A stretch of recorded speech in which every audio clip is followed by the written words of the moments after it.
Кудайдын чакырыгы 15-июль.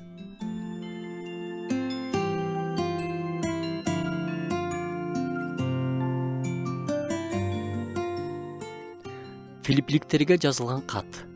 Бир туугандарым, Теңир менен кубангыла. Муну кайталап жазуу мен үчүн оор эмес, силер үчүн болсо пайдалуу.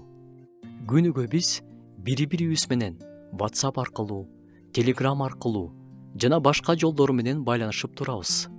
Ар кандай сөздөрдү жиберебиз, видеолорду, открыткаларды каалоолор менен жиберебиз. Ошолор менен катар бири-бирибизге кубангыла деп эстетип турсак кандай дейсиз? Тим эле жөн жайы жок эле күлүп, каткыра берүү жөнүндө айткан жокпуз. Анткени кээде адам сыртынан катуу каткарганы менен жүрөгү ыйлап жаткан болот. Биз айтып жаткан кубаныч Теңир менен кубануу. Жүрөктүн тереңинде кубануу. Кубанып жүргөн адам көп оорубайт дагы. Адам чын жүрөгүнөн кубанганда денесинде эң пайдалуу гормондор ойгонуп, иштей баштайт. Анан ал гормондор денени даарылап башташат, кубат берет. Накыл сөздөрдөн окуп кетсек, шайыр жүрөк дабаа болчу даарыдай, жакшы таасир берет. Кайгылуу рух сөөктү кургатат.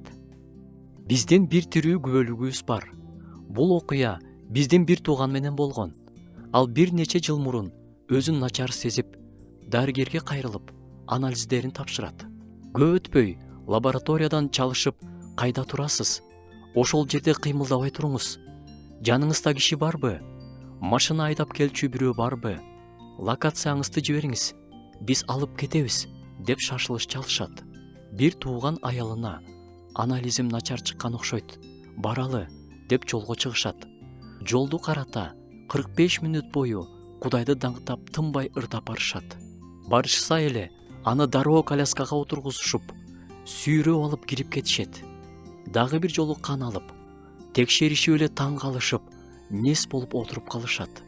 Көрсө анализ боюнча сахары өтө жогорку көрсөткүчкө чейин көтөрүлүп кеткен экен. Бирок жолду карата жубайы менен кубанычта Кудайды даңктап ырдап келгенче сахардын көрсөткүчү нормага чейин түшүп калган.